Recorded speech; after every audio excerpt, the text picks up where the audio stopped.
These UFOs are out here, man, and I want to find them. Perhaps no one spends as much time on skyward mysteries as Jeff Woolwine. But when these lights come on, it's like somebody with a switch on a wall. Boop. Here we are.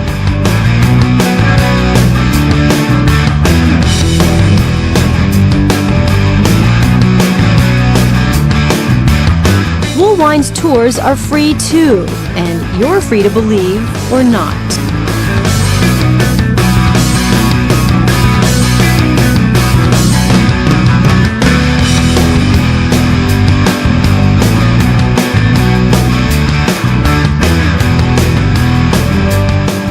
Jeff Woolwine, the first person to do this. I think he's as honest as the day is long. He describes his guests as top-notch, credible, and says Woolwine is one of the good guys.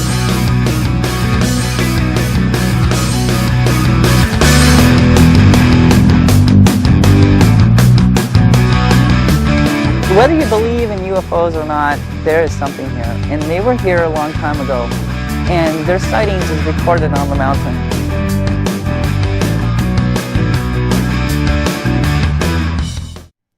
Hello, and welcome back to another Petroglyphs in the Sky UFO show. I am your host, Jeff Woolwine, coming at you live from Arizona. How is everybody doing today? Glad that you are with us. We have a great show today. Going to talk about some of the petroglyph light and shadow markers out there on South Mountain in Phoenix, Arizona.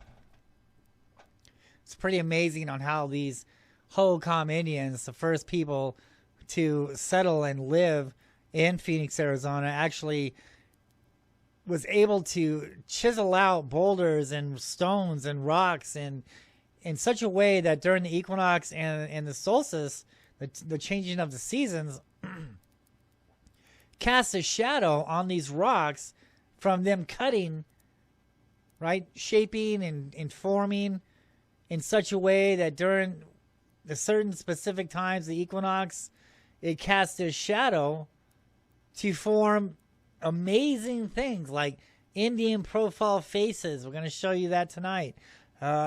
Some maps. Yeah, a map. A light and shadow marker equinox to a map to a hill possibly located with gold inside. I don't know. It's interesting. We're going to go over that tonight. And we're also going to show this fantastic UFO video footage of this UFO flying over London. Now, I don't know if you guys have seen this yet or not, but it's pretty incredible. And I believe we also have a clip from the latest Navy. They filmed a UFO flying over the water there. I thought it was pretty interesting. Okay, great show for you tonight. Thank you guys for joining us. I'm Jeff Woolwine. Been studying the Phoenix Lights in Phoenix, Arizona for like a number of years, over 20 years now. Born and raised in Phoenix, Arizona. I've been seeing these things in the sky ever since I was a kid. Nothing new to me. I've been watching them over my head all my life. And in 2004, maybe go on a hunt, on a quest, because I kept seeing them everywhere I go, right? You want to find out what the hell's going on in Phoenix, in your hometown. You see what other people are doing as far as, you know, trying to make money off these lights, but you never saw anybody actually doing a thorough investigation on what these lights are. I mean, it's still, you know, to some of these uneducated sky watchers, they still say, still unexplained phenomenon, Phoenix lights. Well, I tell you what, ladies and gentlemen, I have totally explained these lights. I have documented these lights. I've seen them personally over the years. And, you know, I discovered that the Hohokam Indians, they carved their UFO sightings on the rocks around Phoenix, Arizona, including the Phoenix Lights and other strange phenomenon flying around in Phoenix. And, you know, according to, you know, these rock arts and Native American, you know, myths and folklores and legends and stuff like that, and also putting together some of these ancient scrolls that we read, some of these ancient texts, you know, as far as the Sumerian and the Anunnaki and things like that. You know what? It's all the same. It's all the same stuff, you know, because we read the ancient texts and they talk about these things in the sky. And then we can go out there on the rocks, on these petroglyphs out here, especially in Phoenix, Arizona, and we can see the photographs of what the texts are talking about.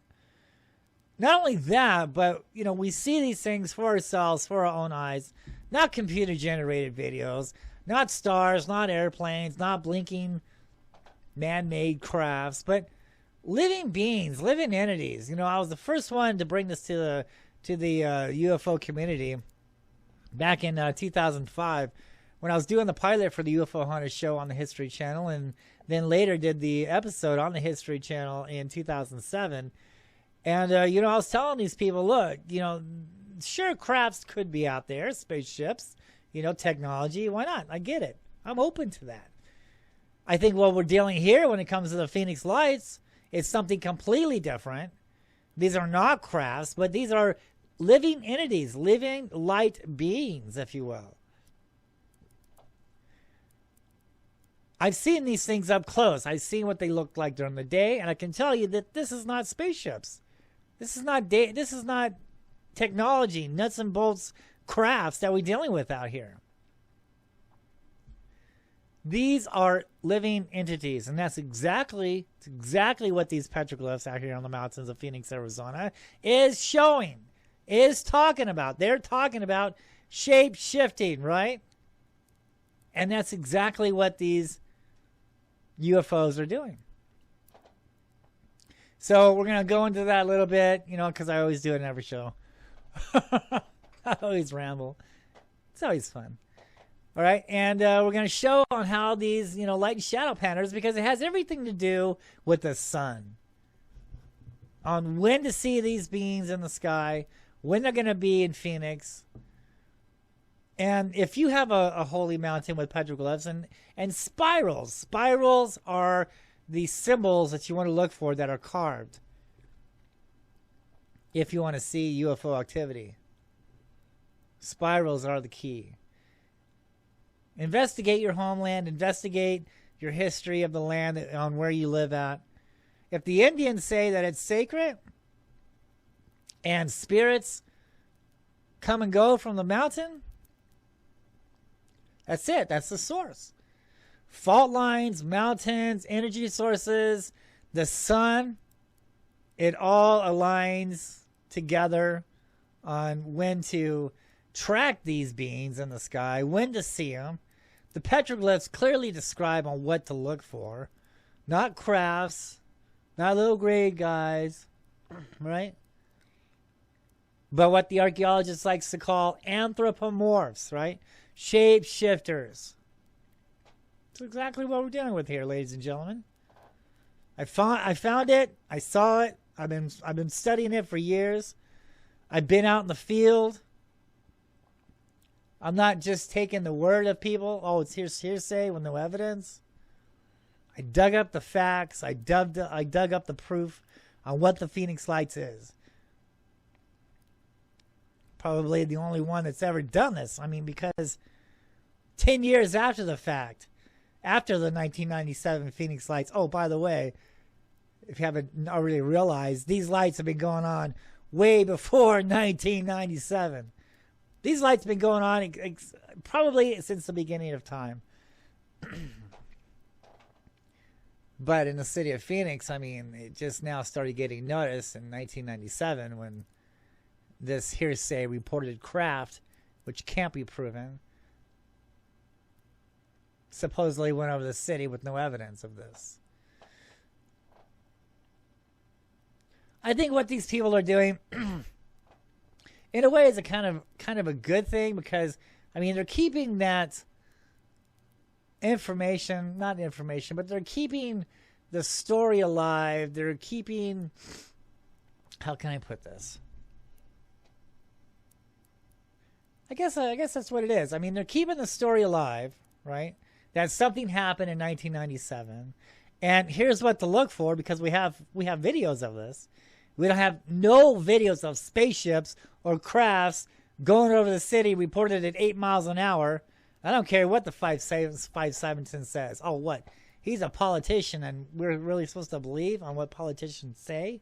I mean, first, when he was a governor, oh, well, you know, he's making a mockery out of things, right? Comes out on the stage with men dressed up as little aliens, right? And then later, when he's out of office, oh, I saw the lights, and I jumped in my car and I chased them down. But yet, I mean, it's like it's kind of fascinating. All these people say they saw something, but nobody can get a camera. But what really did happen, all these lights, they happened on the west side of the valley. Far west of Phoenix, Arizona, next to South Mountain. That's what we can improve here. But other people's trying to manipulate on what happened for their own gain, trying to make money, trying to sell movie tickets, trying to sell books, completely about nothing, only about themselves. You know who I'm talking about. For their own gain. And it's, they're telling these people, I mean, now it's gotten way out of hand. You know, it's gotten way out of hand on what the truth really is behind the Phoenix Lights. And it's really upsetting because they're not looking at the evidence here. They're just taking the word, the hearsay word of someone who has no idea what the hell she is talking about. Okay, yeah, let's move on because those of you who know me, I like to ramble on this because it's just, it's misleading information, okay, on what this person is trying to lead you to believe. And that's not what the Phoenix Lights is. That's not what the Phoenix Lights is about. The history of the Phoenix Lights is Phoenix, Arizona's history on itself, in its own right. Phoenix, Arizona has a lost history, the Hohokam Indians. The petroglyphs, right? That's where the history is at when it comes to Phoenix, Arizona. We understand the petroglyphs. We look at the petroglyphs, the spirals, the living entities. The Phoenix Lights is a part of Phoenix, Arizona's history. Is a part of Arizona history. Is a part of our history. Not just Phoenix, everybody's. This is our history. This is the stuff that the history books aren't going to tell you. But yet the evidence is clearly out there. The evidence the evidence of giants, the evidence of the petroglyphs, ancient texts, that these sky watchers and so-called UFO experts are totally overlooking. And when they do talk about this stuff, the only thing they understand is crafts and technology and spaceships.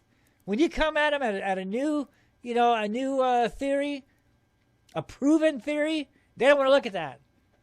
No, that light up there, that's a spaceship. He's producing energy, not there because of the energy. There's a little gray guy inside that. Not inner space, but outer space, right? Because they haven't done their homework. They're taking the word from other people, selling these books and things like that, and they haven't, really done any information into this field work. They've never been on the mountains. They've never studied the petroglyphs. They've never talked to the Native American Indians. They've never seen them for their own eyes. But yet they're selling these books and they're misleading people and they get on these cable shows just for money, just for fame. When the real information has been overlooked or covered up. And that's another thing that's going on in Phoenix, is this information that I've discovered has been covered up for 80 years. The first park ranger, Charles Holbrook, 1930s, right? I always talk about him because he's credible, dude. He's credible. His writings, look at my website. You can find my website on my YouTube channel. Make sure that you subscribe to my YouTube channel. It's called The Phoenix Lights, Petroglyphs in the Sky. Okay? It's all one word, petroglyphs in the sky, not broken up into three words. It's all one word, petroglyphs in the sky. Make sure that there's the Phoenix Lights in front of that. Not petroglyphs in the sky. That's an imposter. Do not subscribe to that guy. Subscribe to the Phoenix Lights, petroglyphs in the sky, and it's got a show under my face wearing the cowboy hat. That's me. The other guy, he's an imposter. And so when you look at the history and things like this, it boggles the mind on how much evidence, has been overlooked. Like what I said, the first park ranger. Now, I dug up his information in the Phoenix Library a year after I was finding tombs out there. I was finding sacrificing altars on South Mountain. I'm watching these beings coming and going from this mountain in Phoenix, Arizona. And the archaeologist is just blowing smoke up people's butts. Not telling them what's really there. He doesn't talk about the altars. He doesn't talk about the tombs out there. He doesn't talk about the Mayans being here. He doesn't talk about the gold that's buried in Phoenix, Arizona on South Mountain. Not talking about none of that stuff. I had to dig up this stuff a year after the fact, after I found all this stuff, after I found the evidence, because I love archaeology. I've been an archaeologist way before I became a ufologist. So I can spot something man-made a mile away. I'm very good at what I do. And yet I'm finding all this evidence. I'm finding evidence of giants. Yes, did I say giants? Giants on South Mountain in Phoenix, Arizona. I'm finding petroglyphs that talk about the giants. I'm finding evidence of the giants. I'm finding altars, sacrificing altars oriented towards the east.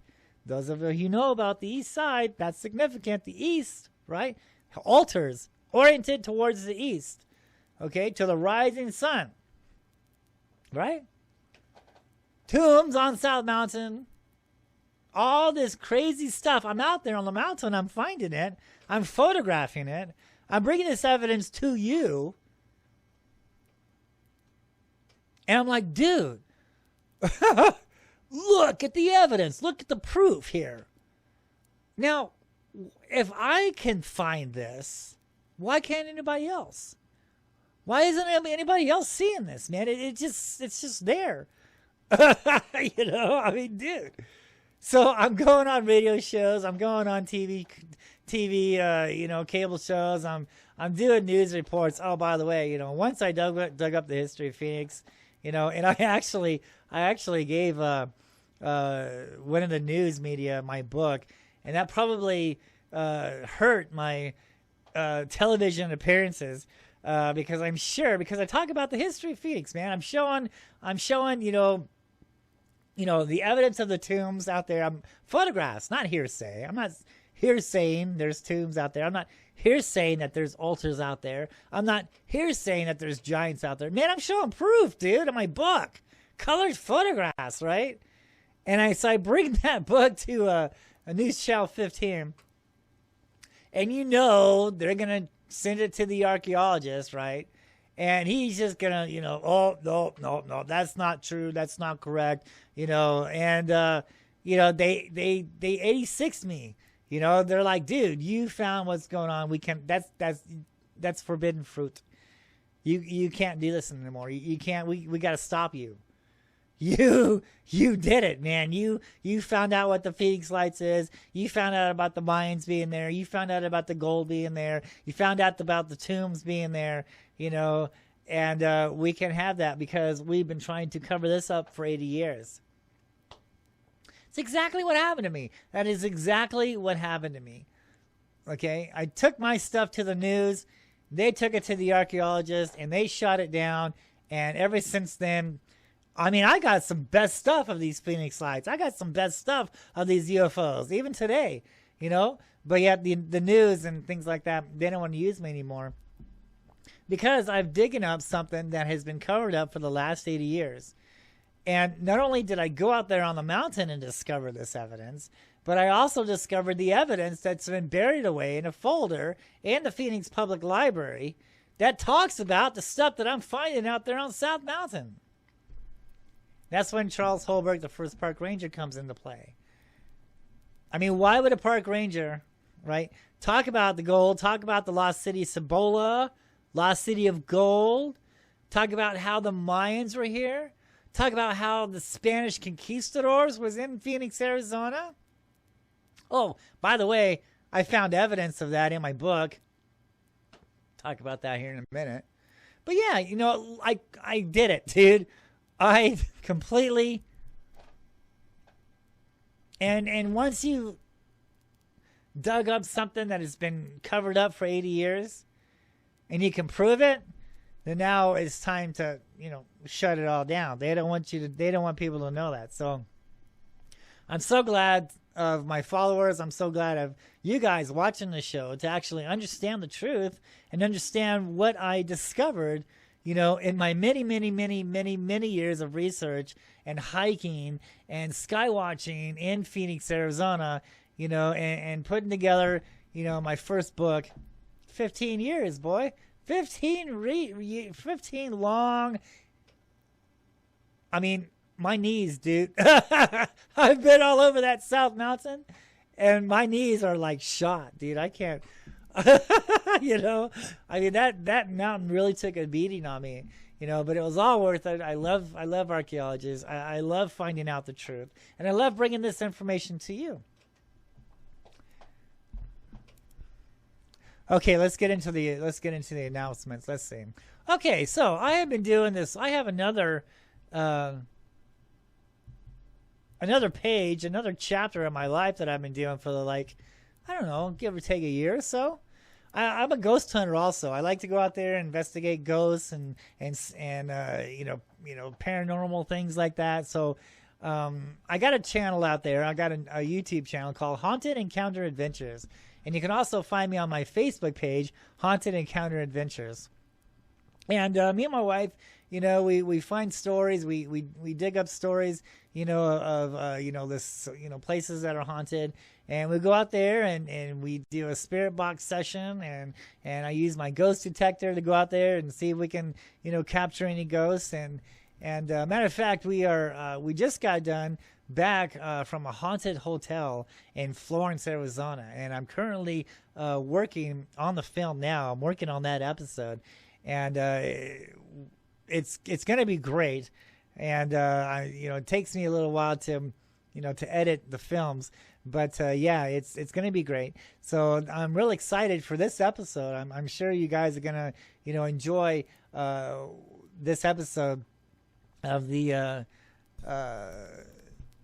haunted hotel that we went out and checked it out. So make sure that you subscribe to my Haunted Encounter Adventures YouTube page, and make sure that you stop by my Facebook page and become a member, man, because all my haunted stuff, I take a lot of photographs while I'm out there.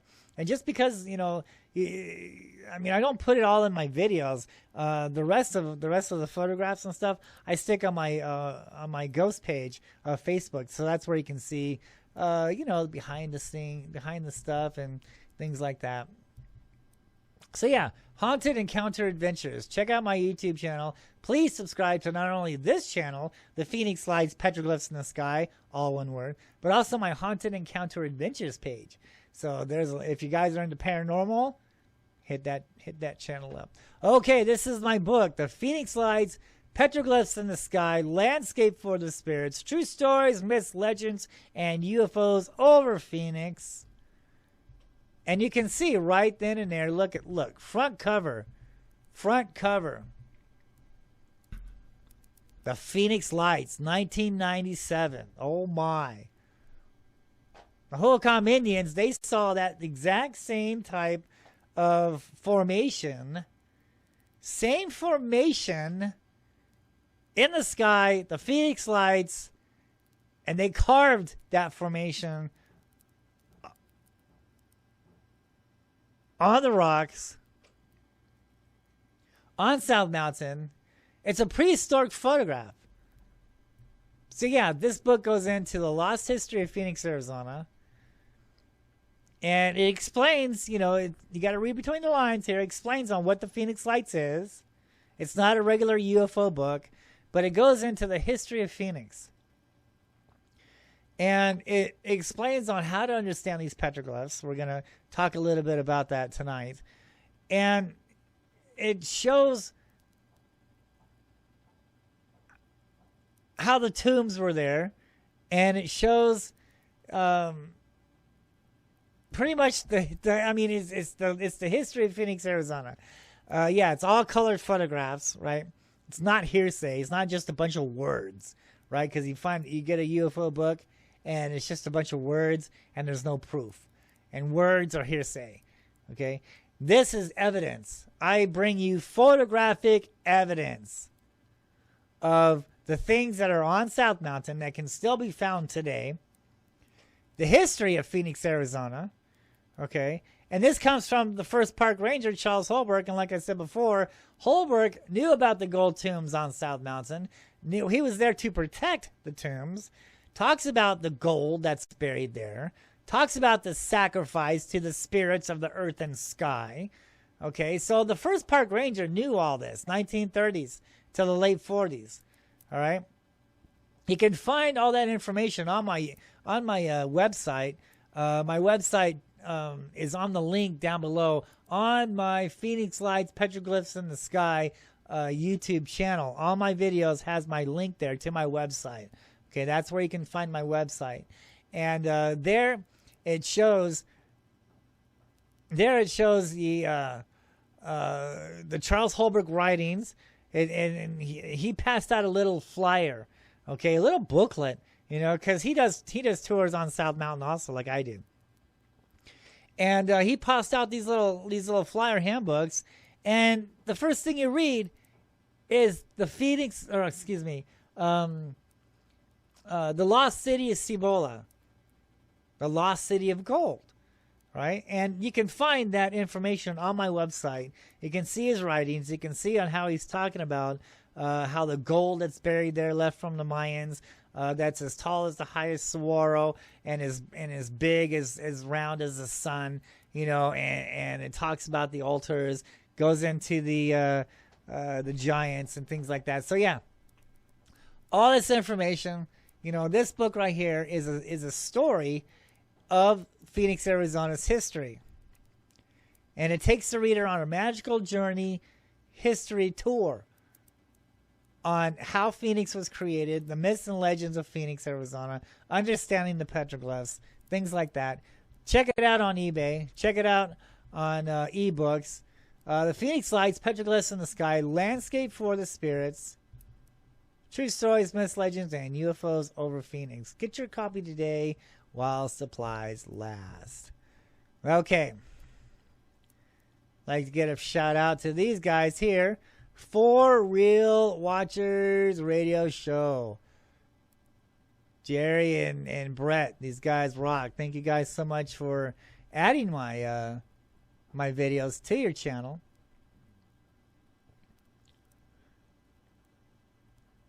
You guys are great. Go out there and subscribe to them. Tell them Jeff sent you. Say hi to them. They're great guys. If you have any UFO stories or anything you want to add to them, contact these guys. Get on their show, and have a great time. That's what they're all about. Thanks, guys. Thanks, guys, for supporting me. You guys rock. Alrighty then.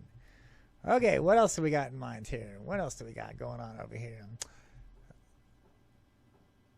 Vulture City Paracon 2. Yes, people, the Vulture City Paracon Part 2 is back,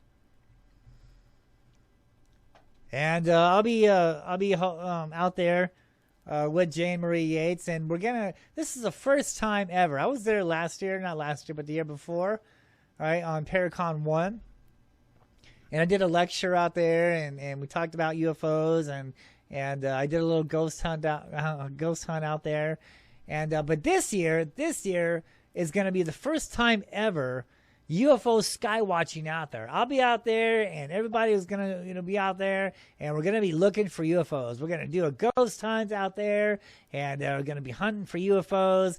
And make sure you get your tickets early because they're going to go quick. Now this is happening in October. Okay, October 8th, 9th, and 10th. In 2001, in 2021. Woo, boy, that was a long time ago, wasn't it? Oh my God. Yeah, 2021, right? This year, folks, get your tickets today because they're gonna go fast. Vulture City Paracon Part 2, and bring your books. I'll be doing a book signing out there, and we're gonna be talking about UFOs. Come over and say hi to me. Love to meet you guys. Let's talk about UFOs. Let's do some sky watching.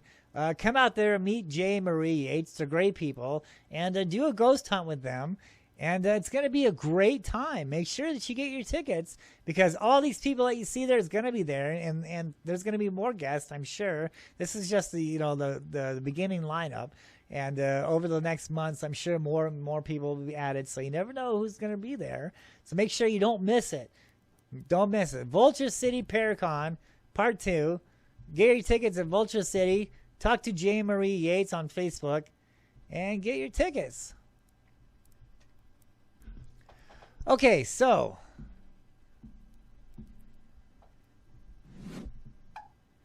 Brett sent me this petroglyph, and we're going to talk about this petroglyph here. And he said his friend of his took this in Mesa Verde Park. In Mesa Verde. So we're going to look at these petroglyphs. And first thing you want to look at, well, okay, so when you look at the art, you're supposed to look at the whole landscape, because the artist is putting this in with putting the landscape in with the art.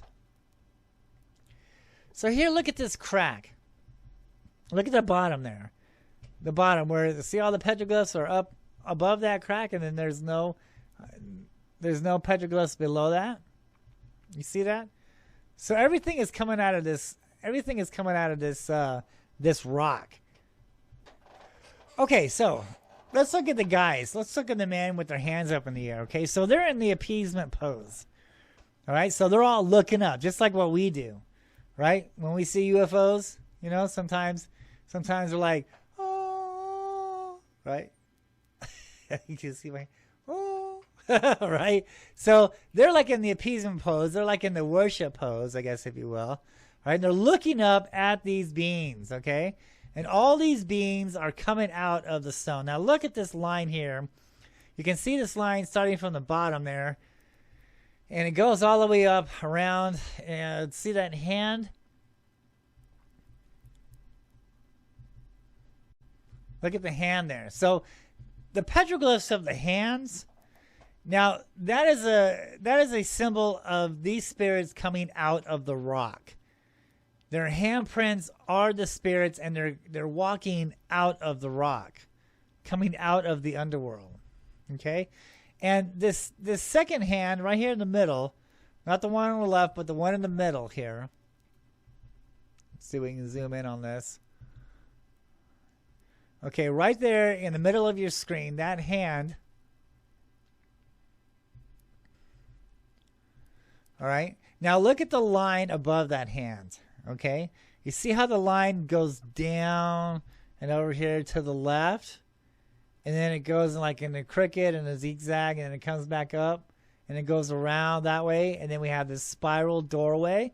The spirals are the door. You see that spiral right there? All right.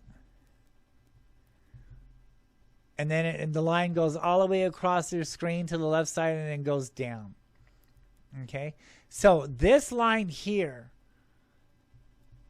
that goes down and then comes around and then goes back up, that is the rock. Okay? That is the boulder that this stone is carved on. Okay? So it's telling us that this boulder has all these spirits within it. That's why the line goes up, all right, and then everything is carved below that line. You see? So this line here, the line that goes all the way across your screen, all the way to the bottom left, does a zigzag, comes up, and then attaches. Notice how it attaches to the spiral, and then the spiral comes this way to the left and goes down. You see that? There is no more photographs of this. But yeah, this all the way goes down, and I'm sure that this line ends with this crack on the bottom. This big crack on the bottom. This crack is the emergence point, is the doorway. So the artist is telling us that this stone boulder on which it's carved on is concealing, not concealing, but is telling us that all these spirits, these orbs and these guys looking up and the hands coming out, They're all inside this stone. We have the flying serpent. Look at the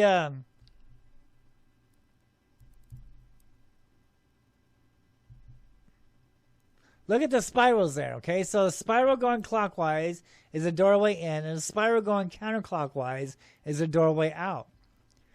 All right? So it's all connected. Now look at the serpent, I guess you will. The sideways S, that's a snake. That's Quetzalcoatl. He's telling us that Quetzalcoatl is coming out of doorways, in and out of doorways, and it's linked up. Look at this. See how the line, and it's all linked up. That means that this serpent is coming out of this boulder, okay? And he's in the sky. He's in the sky because it's linked up, because it's higher than the boulder. Because the boulder is this line that goes down. All right? And all the spirits is inside this boulder. All right? And so it goes up. And now the serpent, the spirit serpent, the Quetzalcoatl entity, has left this boulder and is coming out because he has that line coming down, zigzagging, and is attaching. Along with this goat, if you will, is looking up.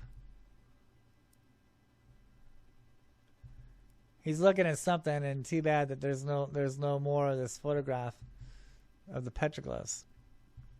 But that's how we can interpret this part of the stone, this part of the petroglyph panel. So this line going around, all right, and then coming to your bottom left of your screen, that is the boulder that these petroglyphs are carved in, and all these things under that line is what's inside this boulder in the underworld.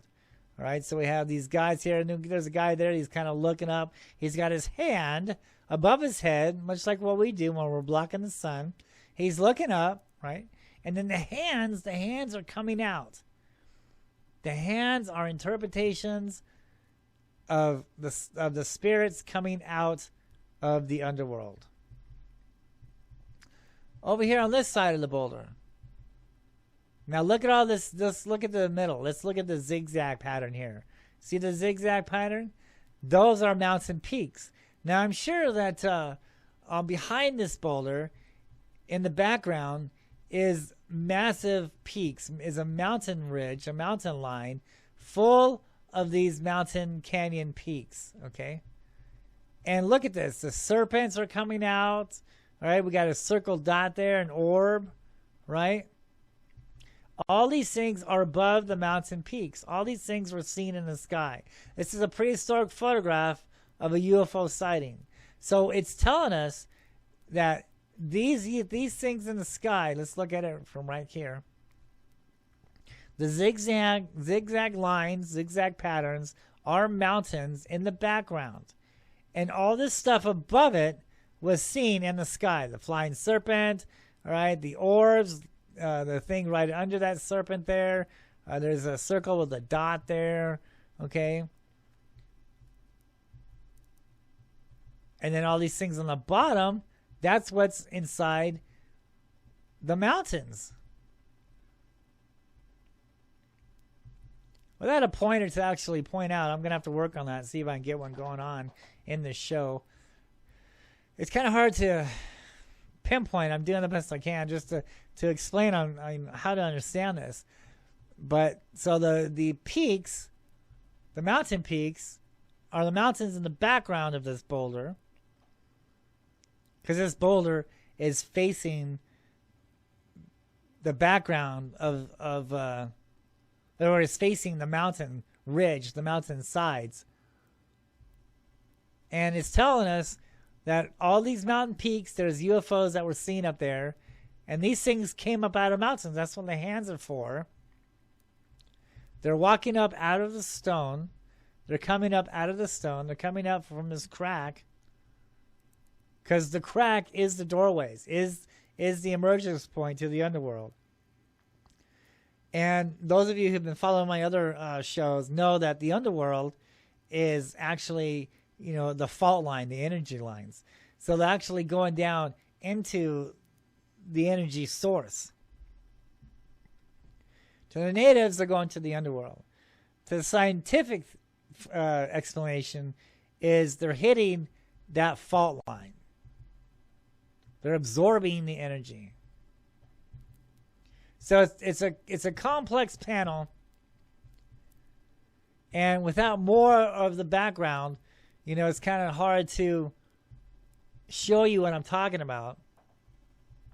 Especially, you know, the distance of the boulder, because I guarantee that line there, right, line in the middle going down, is what this boulder looks like. When you back up, when you take a photograph of what this boulder looks like, it's gonna go down. So maybe we can get more information on that petroglyph and more photographs, you know, and maybe we can get the, you know, the background scenery, because those zigzags, that's the mountains in the background of that boulder. And he's telling us that this is what was seen. This is what comes out of those mountains back there. All these things, all these creatures are coming out of the mountain there. Okay. Hopefully you guys understood that. All right. So let's look at some of these light and shadow panels on Phoenix, Arizona. So this petroglyph here, now this is oriented towards the east. All right, because we have the panel, and I'm looking east. When I found this panel on South Mountain, I'm high up on a ridge. All right, and I found this panel. Now, this petroglyph here, the yellow line, the sun will align perfectly with that petroglyph. That's a UFO spirit. That's a UFO spirit over here to the right of him. Okay, there's a man looking up. There's a coyote looking up, and he's looking at the sun. He's waiting for the sun. He's looking up at the sun, because the sun during the equinox will come up and come up right above that petroglyph. That is a sun panel. That is a solstice marker, if you will. The sun will align right in the middle, will come up right above, will rise up over that boulder and align with this petroglyph here. And then we have a UFO over here to the left. We have a barbell looking bow tie to the left. This is how to understand some of these markers, some of these petroglyphs, especially because you have to look on where they sit at, where they're at for one, what direction they're facing, right? Because it's boulder, because we're looking at it here, and behind it is the east, northeast, or aligning to the sun, right? Because the boulder is there and for a reason. The carvings are there for a reason. It's not just graffiti. It's not just telling, you know, some insignificant story. But on this panel, it's showing us on the sun during the changing of the seasons will align with that UFO spirit.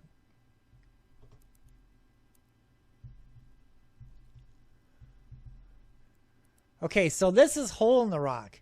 Hole in the Rock Mountain in Phoenix, Arizona. Now, this is interesting too. In my book, I describe on how this is not a natural mountain. This, you know, is, I'm not going to say a man-made mountain, because I don't think men did this, but I do have. When I look at this, when I look at all of it on what's going on here, and I see the size of it, and I see the way it was made, right? And I don't, like I said, I don't think man made it, but I think giants. I'm going to go out on a limb here. I have no proof of this, you know, besides the giants carved on South Mountain, besides the giants that I'm finding of structures on how the giants are picking up these huge, massive boulders on South Mountain and making walls with them, and concealing tombs with them, these huge slabs of stone, you know.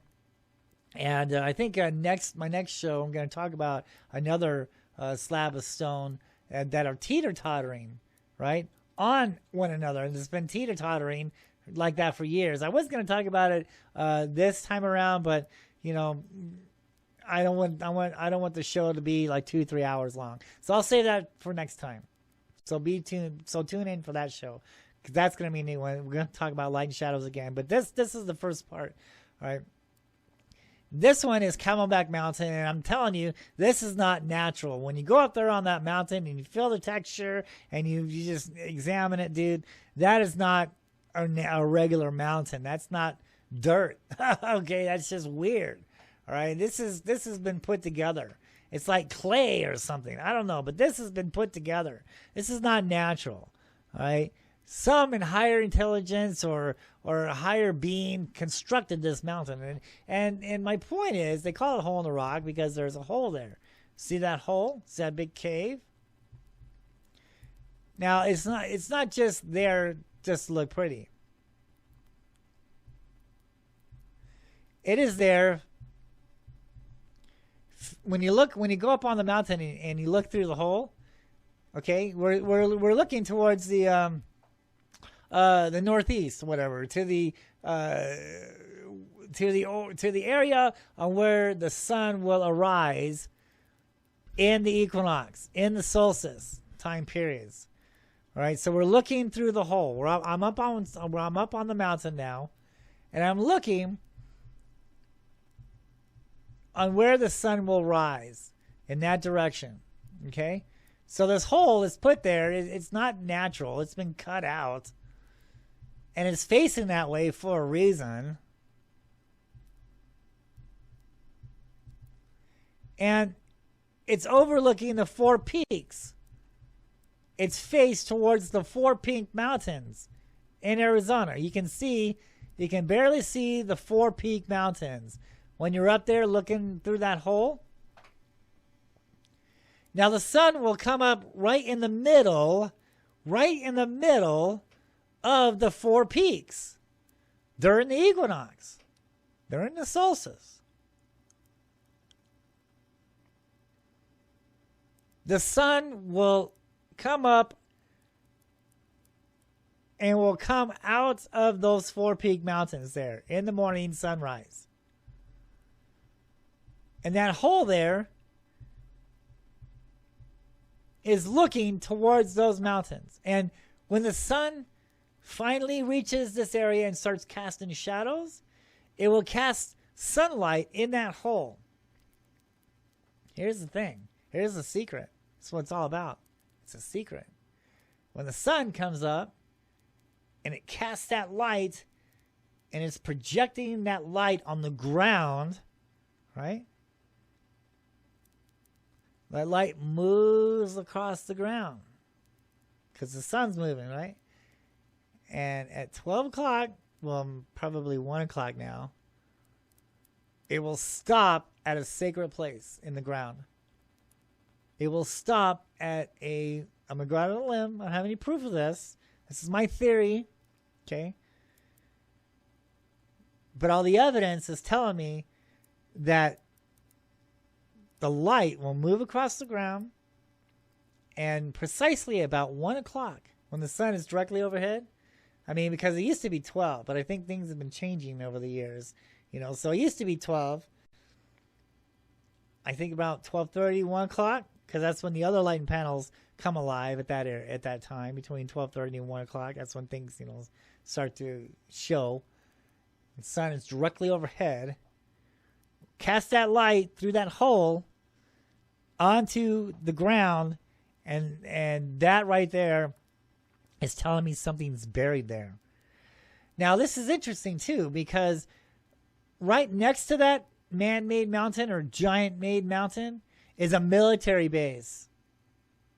And they fenced off that whole area, right? And it comes up, right, that military gate, the barbed wire fence comes right up next to Hole in the Rock. Pretty much, you know, right there. And I believe that there is some kind of structure in the ground, underground, and that the military has taken over and is using that chamber Because they got it all blocked off, dude. There's no reason for it. It's all desert. Except for the beginning of the military base. You see some Hummers and you know, some other military equipment there. But my point is, the area that's all fenced off, it's desert.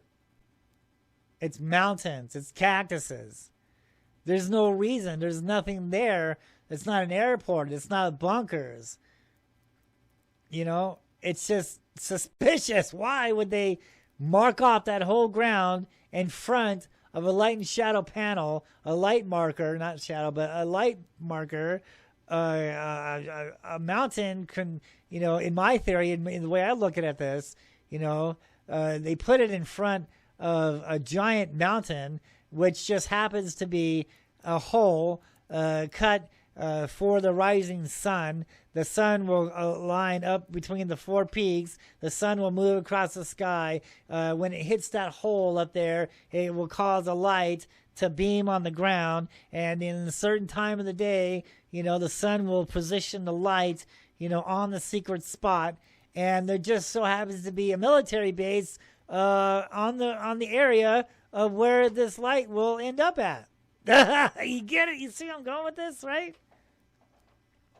So that doesn't make sense. That doesn't make sense. The military base roping off that area, you know, when they're not using it, it's just desert. That does not make sense. What makes sense to me is because the light is hitting that area, you know, and investigators like me, archaeologists like me, you know, will understand the sun, will understand the light, will understand the position of the hole, will understand that the mountain is not, you know, natural, that it's been made, you know, and the hole, there's a big chunk of where that hole was cut out at. It's still laying on the ground there. You can see it in my book. I talk about this in my book. You can still see a big chunk of where they cut out that hole. It's still on the ground. They didn't move it. They just left it there. The sun, the light, the military base.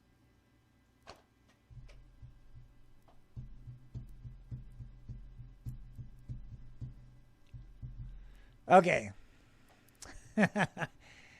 Check it out. That's in my book. I talk about that in my book. You can see more evidence of what I'm talking about there in my book. Phoenix Lights, Landscape for the Spirits, True Stories, Myths, Legends, and UFOs. Find it on eBay. Okay, now this is one of my favorite light and shadow panels.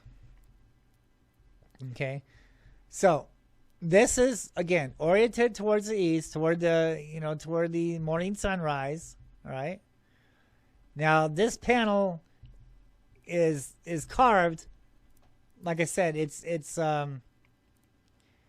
when you look at it, you're looking east. Let's put it that way. You're looking east, okay? And then we have, it doesn't look like much, does it? Just by itself, it doesn't look like anything. It just looks like, oh, there's an arrow.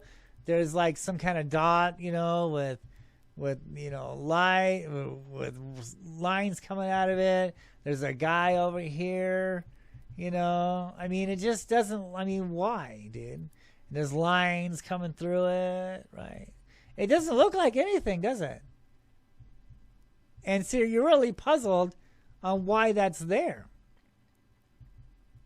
Again, you're looking east. You're looking to the morning sunrise.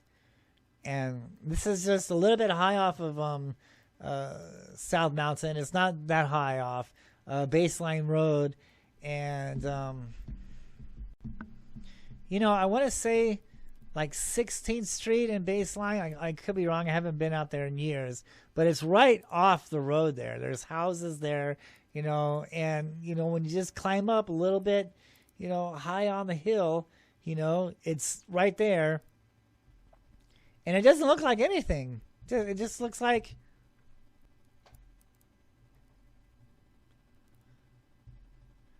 But like I said before, everything is there for a reason. We're going to talk about that reason. Now, when we examine it, when we look at it closer, now you can see, let's start on to the right of the photograph. You can see on how this has been cut.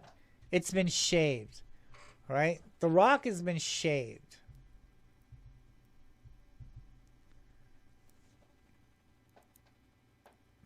It still doesn't look like anything, huh? It just looks like nothing, right?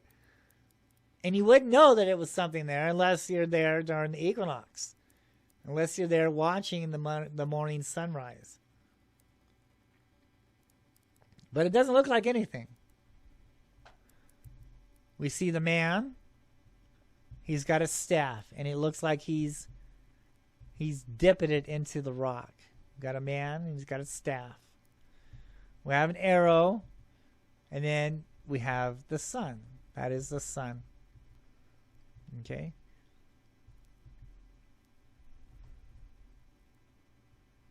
Let's move on. Now, these lines in the middle are cut. It's not natural. They're cut. And they are actually the canyons on the side of the mountain that's directly like to the right of this area. It's not like where we would normally is, where it should be in front of the direction that we're looking at, because most petroglyphs are, they're, the panel that's facing the mountain, that's, the mountain is the source, whatever the story is, the mountain, so it's facing the mountain. This, however, isn't. Okay, this is different. This is off the side of the mountain. This panel is, and the canyons are off to our right of South Mountain. They're talking about the canyons. So those lines are the canyons to our right, to the right of this panel. And they've been cut. They've been cut there.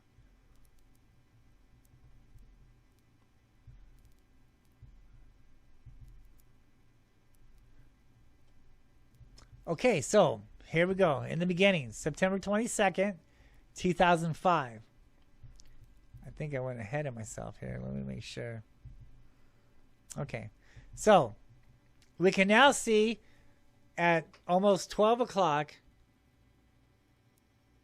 we can see the light now, and the guy is dipping his staff into the light.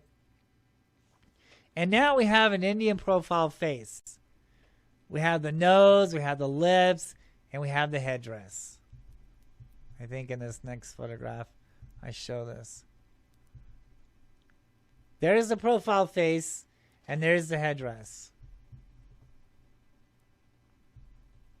I go into more detail into my book on how the canyon walls and everything else. That's more in my book. Because of time, I'm just kind of showing you the light and shadows here. So isn't that something? Because, at the beginning, when we saw the shaved, that circle, and it didn't look like anything. It just looked like, didn't even really look like it, to the untrained eye, it doesn't look like that it's been cut or shaved at all.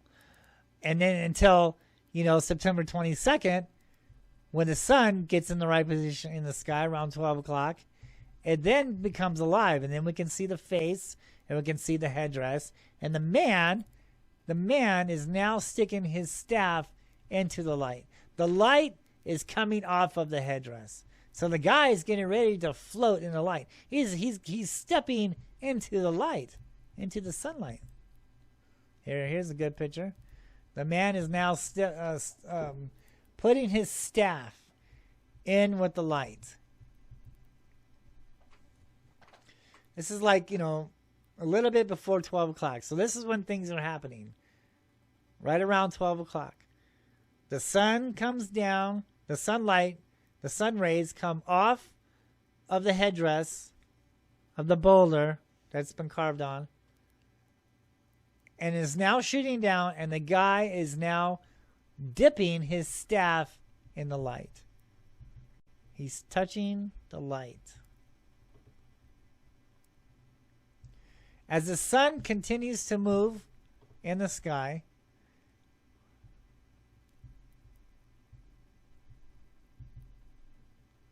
we can get a better look on what's happening here. We can see the shadow face. We can see the headdress. Now the man is entering the light. He's got his foot. His leg is now entering the light. He's stepping into the light while the Indian face is looking on. Headdress, shadow face. And then now you can see over here on the left, we can now see that the light is now starting to form there. There's a light starting to form on the left.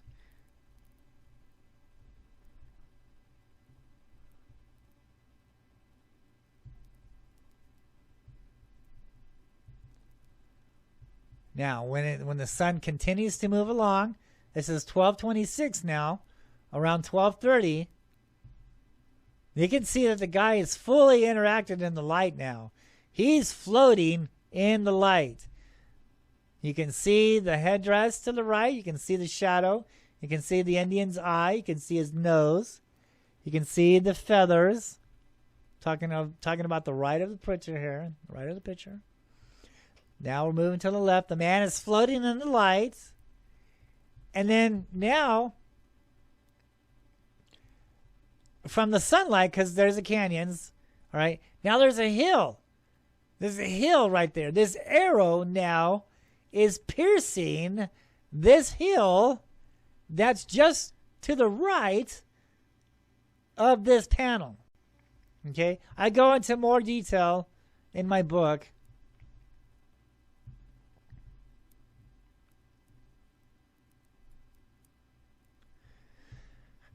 And you can see the sun, right? That's the sun. And it's piercing this hill. It's telling us that there is something buried in that hill. In my book, I go into more detail. I show you what the hill is. But yeah, that's a secret. And this map, secret map, is only viewable, during September.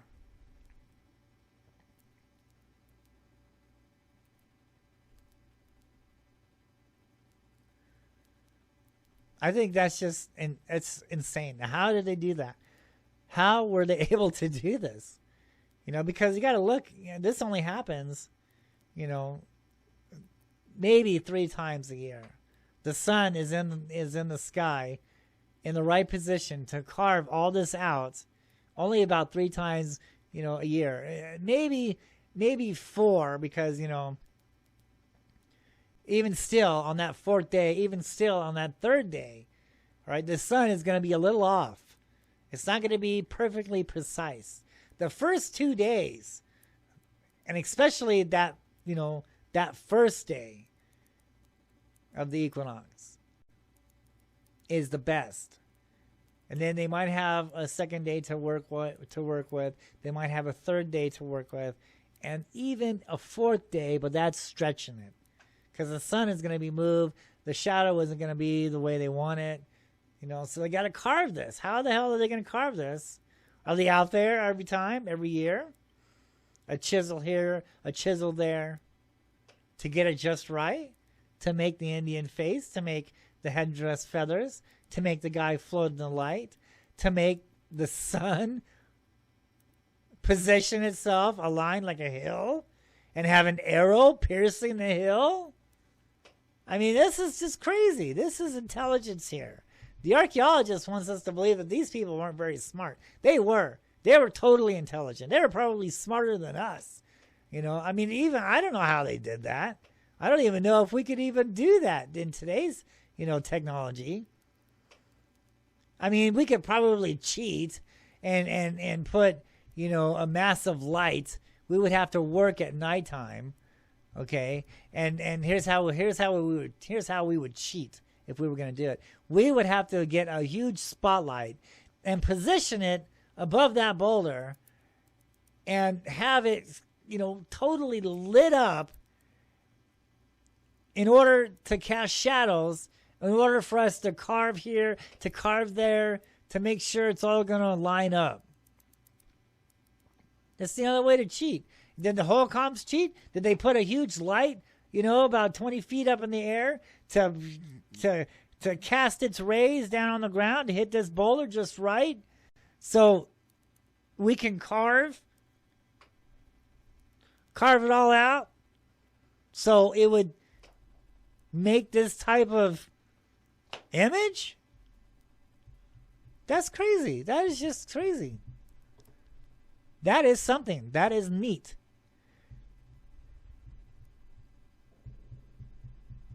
Okay, so the next show I'll be going into more light and shadows.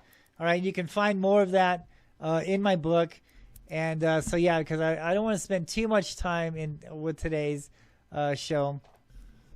But I just wanted to go over a little bit of the light and shadow. Next week, we'll talk about more of the light and shadow panels that I discovered, that I found, especially these two boulders that are heavily, they're huge, right? And they must weigh a few thousand pounds, and they're teeter-tottering. They're sitting like an angle. Both of them are, with only like clay and stones holding them up. And it's oriented towards these. So stay tuned for that show. That'll be next week. All right. So let's get on to some of these. Woo, wow, where'd I go? Oh, my. Don't you love live video? Anything and everything will happen. Okay. So let's get on to these videos. So here's a UFO video that I believe the Navy filmed. And I believe it's news. Let's take a look at this. And look at this. See, a lot of these so-called UFO researchers are trying to say, oh, that's a craft, And, there's energy spots. There's fault lines in the water, right? And that's why these UFOs are coming and going from the water out there. Because they're hitting that energy spots.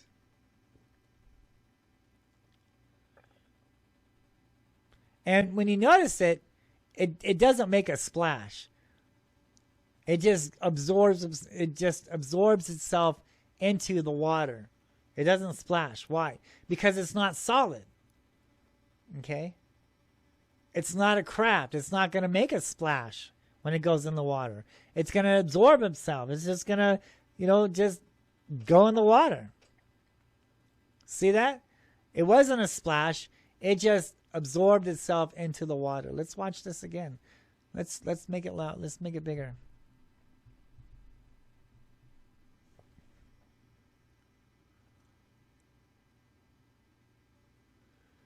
Now the waves are active. It's an ocean. It's hovering above the ocean now. It's going to hit that fault line, the fault line under the ocean.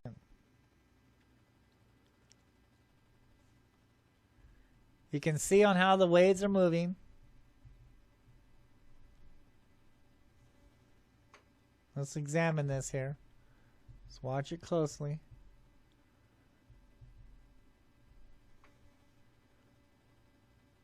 The water it's right there. It's right above the water there.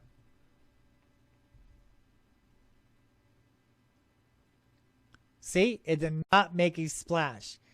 It just absorbed itself into the ocean. So, any rational person would look at that and say, look, it just went into the water and it didn't splash. Because it's not solid. It's not metallic or whatever. It's not metal. It's not a spaceship. It's not technology. It's a higher being. It's some kind of creature, if you will. All right? Now, these dots, we see on petroglyphs, that's just the beginning, because those dots, they anthropomorph. They shapeshift into, animals and people. I've talked about this before in my past shows. I show the petroglyphs, and especially when it comes to these petroglyphs that are considered lizard men. All right? So these lizard men, all right, have these dots in the belly. I always talk about that. Have these dots in the belly. And those dots are representing this orb that we see here. Okay, so eventually, this is just the first step. Right? The next step is they're going to grow. They're going to change. They're going to shape shift. Right? They're going to grow arms. They're going to grow legs. They're going to look like they're growing arms and legs. It's just they're sprouting out, right? And then, they has this tail, and that's when a lot of these people talk about the lizard men on the carvings, because they see the arms, they see the legs, they see the belly, and they see the tail. But in fact, that's not really a tail, and I talk about that in my past shows. So yeah, incredible footage. And so everyone is talking about, they're gonna do disclosure pretty soon, because everybody is seeing them, right? So everybody's seeing them. The military's getting them now all the time. They always were. I mean, the Foo Fighters back in World War II. Everyone's seeing them. Everyone's reporting them. And at first, it was like, no, UFOs aren't real. And then they're going to say, they're real. We did a blue book, Project Blue Book. We made this organization. And then they shut that down. Then they come back and says, now we're looking at flares. Now we're looking at weather balloons, But like as the population grows and the more and more these creatures are coming, here and seeing them are being seen in the sky. A lot of them are thinking technology come from Mars, other planets, But another theory on this is their planet. They're not coming from anywhere. They've always been here. Just like what the Indians are telling us, has been telling us for years, that the spirits live in the mountains, which they do. That's what we're looking at here. These spirits, because the Indians didn't know about crafts back then, so they call them spirits, right? To us, UFOs.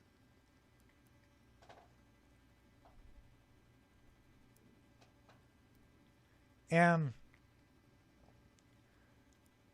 they fail to understand that they haven't came to that conclusion yet. They haven't seen them. I guess they haven't seen them as much as I have. They haven't studied the glyphs. They haven't studied the text. They haven't seen them up close. They're just saying crafts, things like this, because that's what man understands. So that's the next cover up.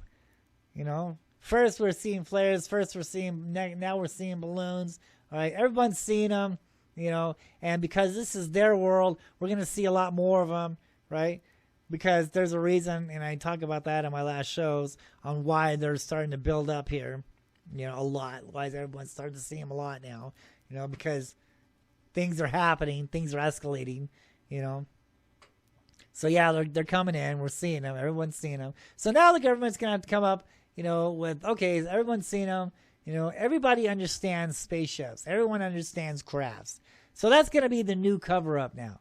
All right. Yes, this craft was seen in the sky.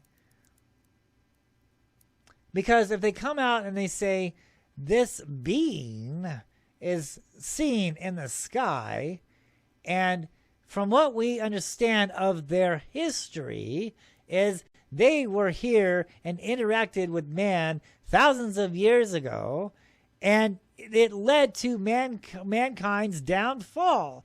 Last time man interacted with these beings that we now see in the sky once again, these beings were the cause to man's disappearance.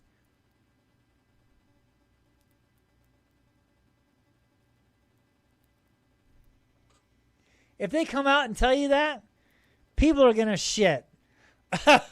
Sorry. People are going to freak out.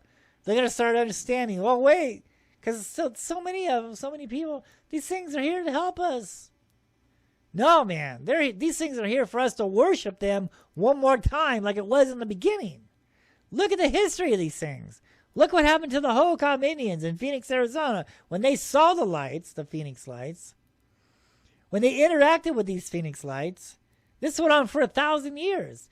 They sacrificed people, children, prisoners to these lights in the sky. And then all of a sudden, this mighty race of people disappeared off the face of the earth with no explanation on where they went. The petroglyphs talk about these beings coming down, picking these people up, and taking them off into the sky. The oral traditions from the Native Americans, passed on from generation to generation, talk about this. This is what happened to their ancestors. Their ancestors were taken away by the lights, by the spirits. This is taboo stuff now. We're not supposed to know about these things. We're not supposed to know about the past. That's why the government has been covering up this information all these years, because the real history on these UFOs is they're here not to help us. Oh, and another thing, that would prove that God is real. That there's a supreme being. And this is his angels that has been thrown to earth, if you will. From there brought forth giants, right? Look at it. It all makes sense. It all comes together. Look at the text. Look at the glyphs. Look what we're seeing today. Look at the history, especially the Hohokam Indians. This explains on why this mighty race of beings, or this mighty race of people, disappeared at the same time other Indians around the world, other tribal men around the world disappeared. They were masters of their land for 1,000 years, and all of a sudden they just disappeared. That makes no sense, dude. With no evidence on where they went. But yet, the pictures on the rocks, the prehistoric photographs, talking about these beings, and when you understand it all, you soon realize that, there is a higher being, there is a supreme being, there is a great creator, right? It's not evolution, it's creation. Everything is created. And that these things are real, they're here. Don't go saying angels, right? Don't go saying Nephilim, right? But I'm sorry, that's what it's all pointing to. That's where the evidence is pointing at. Okay. Now, woo, here we go again, flying around the screen. Okay, now let's look at this UFO flying over London so we can end the show. Let's look at this thing. This thing is pretty incredible. Let's get a good look at this thing here. And so many of you are saying, oh, that's a craft, that's a spaceship. But look at it this way. What if it's a creature? What if it's an entity? Right?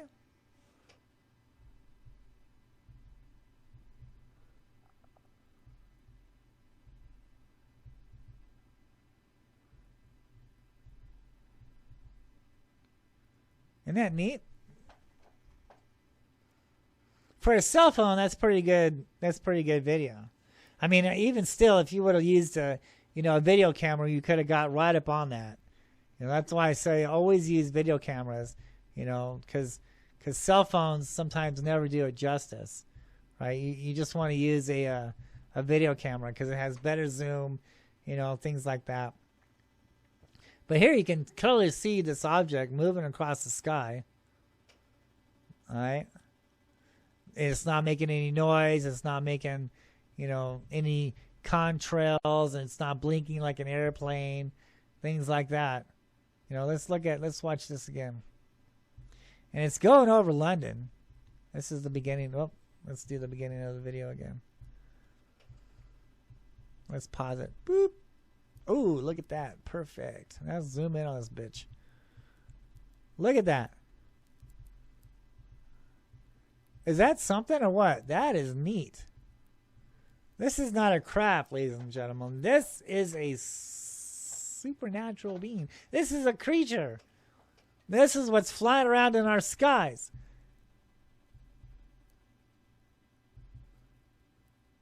And because people, all they understand is technology, that's what they can relate to. That's what they understand. They understand spaceships.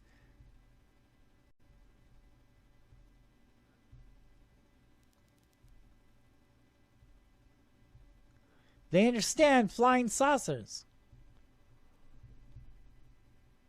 So that is what the government's going to tell people now. That they're crafts. And they're going to mislead the public again. And not tell them, look, it's not a spaceship. It's not a craft. It's another life form. Right? And they're not here to help us. They're here to conquer us. They want us to worship them again. When the world changes, when mankind needs these beings once again, because that seems to be the history of these things, every time man needs these beings to survive, that's what the Holcomb tale talks about. That's what Charles Holbrook writes, who learned this from the Indians. When the Indians got here in Arizona and Phoenix, they didn't know how to live. So these beings came down from the sky, came up from the sand world. And because the Indians didn't understand this, what they were looking at, they understood these things as gods, as spirits. And they were afraid of them, and rightly they should be. And they worshiped these things. And in return, they taught men the secret ways, the secret knowledge. Maybe that's how they were able to do these light and shadow panels, right? Because they were that smart, because they were taught by these creatures, not from extraterrestrials, but from interterrestrials. Interterrestrials, ladies and gentlemen, not extraterrestrials. They live under the earth. It's not some hollow earth that I'm talking about. It's called energy and fault lines, and the sun aligning with these fault lines to open up these fusion type doorways to attract these beings to these energy spots on certain places around the world on the changing of the seasons. That's what they've been doing for all these, for last, 3,000 years, I guess, until mankind needs them once again. So, I mean, even if they come down, and land on the White House lawn and says, we're here, we still got to do our bit. We still got to go to work. We still have a life to go, right? But if there's no food and there's no water, and the air is all polluted, and 2/3 of human beings are gone, and they look up and they see a phoenix light, and this phoenix light comes down, and he anthropomorphs. He shapeshifts into a man, or into the likeness of a man, or a serpent. Quetzalcoatl, the feathered serpent, comes down. He says, I have returned. I can do all these miracles for you. I am the one that you've been waiting for all these years. Worship me.